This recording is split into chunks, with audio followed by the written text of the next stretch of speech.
Pada pandangan saya, yang sebenarnya walaupun ada saya ditanya oleh umpamanya pihak pemberita luar negeri kan, luar negara, pemberita asing, dia tanya mengapa kita tak melayan, umpamanya pemerintah tidak melayan suara akar umbi, ya, tuntutan yang adil daripada akar umbi. Kepada saya, jawapan saya juga mewakili akar umbi, tapi akar umbi saya tak ada terasa nak membawa tuntutan seperti itu. Sedangkan apa ukuran yang mengatakan bahawa penunjuk perasaan ini mempunyai sokongan daripada akar umbi? Saya tak yakin kepada dikatakan satu gesaan, ya, bahawa tunjuk perasaan ini mewakili kehendak akar umbi. Saya rasa dia mewakili kehendak parti-parti pembangkang dan pihak-pihak tertentu yang tak gemar dan tak suka dengan pemerintahan yang ada sekarang. Itu je. Jadi kalau kita fikirkan, kita membuatkan andaian bahawa dia permintaan akar umbi, andaian tu tak betul. Kerana apa yang dibawa oleh tuntutan daripada beberapa tunjuk perasaan yang besar-besaran yang diadakan, sama ada daripada Peguam, sama ada daripada Bersih, ataupun daripada Hindra. Ini tuntutan akar umbi. Saya tak fikir ia tuntutan akar umbi, dan saya tak bersetuju bahawa ia merupakan satu permintaan yang menggugatkan kepada Barisan Nasional. Tuntutan umpamanya tuntutan Peguam. Dia kata ini patutnya diadakan Suruhanjaya untuk menyiasat kembali soal kedudukan kehakiman, beralih balik kepada kedudukan apabila Tun Saleh Abbas dipecat, kan? Pada saya di Johor Bahru lah, terutama dari segi saya, ini soal pemecatan Tun Saleh Abbas oleh tribunal umpamanya. Ketika itu Bar Council pun tak berapa sangat tunjuk, tak berani, tak ada pula tunjuk perasaan. Masa ketika tu berlaku, mengapa tak buat, kan? Sekarang nak tunjukkan perasaan. Dan itu satu. Keduanya soal permintaan bersih. Permintaan bersih, saya rasa tak ada siapa di dalam kumpulan yang menyertai dalam tunjuk perasaan bersih itu pernah bertanding dan menang sebagai calon yang menentang Barisan Nasional. Sebab tu saya yang mempunyai pengalaman seperti itu, saya kata dari segi pilihan raya yang mustahak bukan soal proses yang tera-tera peti undi mesti transparent, kan, mesti telus, ataupun mesti tak dicatatkan nombor, nak caletkan atas kuku. Bukan isu itu. Yang isu yang sebenarnya, undi itu rahsia, dan kita boleh berdaftar dan kita boleh mengundi kalau kita berdaftar.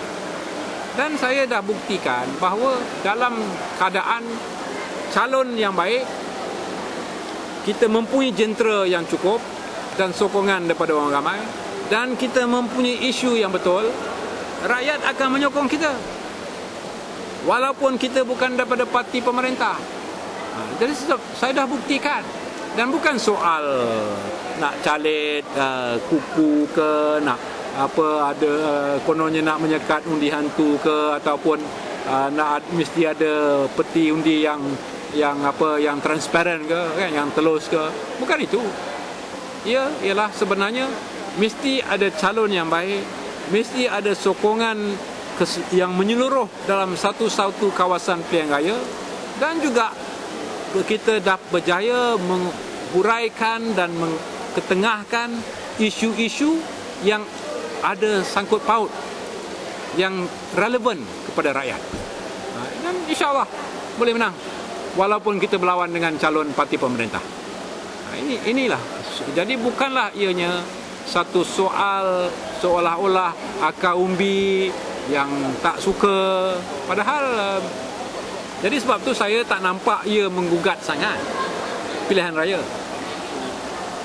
Sama juga dengan mereka yang menyokong Hindra umpamanya. Kalau dia benar-benar berfikir kerugian yang bawa mereka rugi sangat, sebagai rakyat Malaysia ni, mereka rugi sangat. sehingga dia nakkan apa yang nak menyokong apa tuntutan menjadi tuntutan Hindraf. Saya rasa ia dia kalau berfikir betul-betul bahawa sebenarnya tuntutan Hindraf ni dia ketawa je, kan? Pasal bila seolah-olah nakkan satu negara yang berlainan daripada Malaysia sekarang. Kalau kita negara Malaysia ni, kita pun tahu kalau kita Malaysia sahaja bersendirian dengan negara-negara lain dalam dunia ni, Malaysia tak boleh maju. Untuk Malaysia maju, kita mesti mempunyai ekonomi yang terbuka dan berkaitan, ada hubungan dan bereksport, mengimport dengan negara-negara lain. Bermakna bahawa kejayaan satu-satu masyarakat, satu-satu negara pun tak boleh hanya sesama kita. Kita tengok negara China. Semasa dia tertutup, semasa dia negara komunis, kejayaan ekonomi dia berlainan. Tak begitu begitu mengherankan, mengkagumkan seperti keadaan sekarang. Apabila dia mula buka, dia mengeksport ke luar negara, dia mengimport daripada negara lain, dia dah mula membolehkan pelaburan asing dan sebagainya, dia membuka negaranya kepada sistem ekonomi dunia. Baru negara China boleh maju. Jadi kalau negara pun begitu, nasib dan masa depan sesuatu komuniti dan masyarakat pun begitu juga.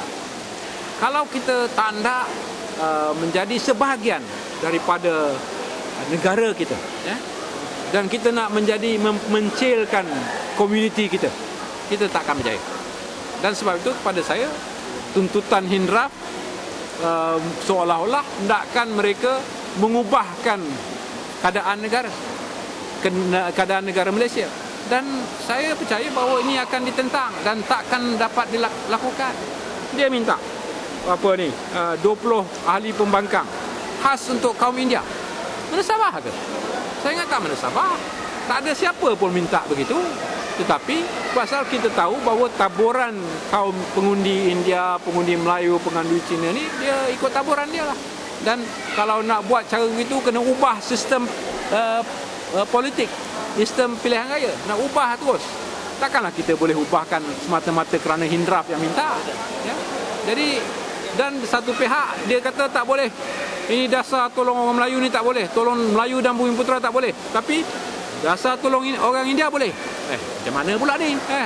Jadi sebab itu kadang-kadang kita lihat bahawa tuntutan tu mungkin yang menyokong Hindraf tak baca tuntutan dia dengan betul-betul.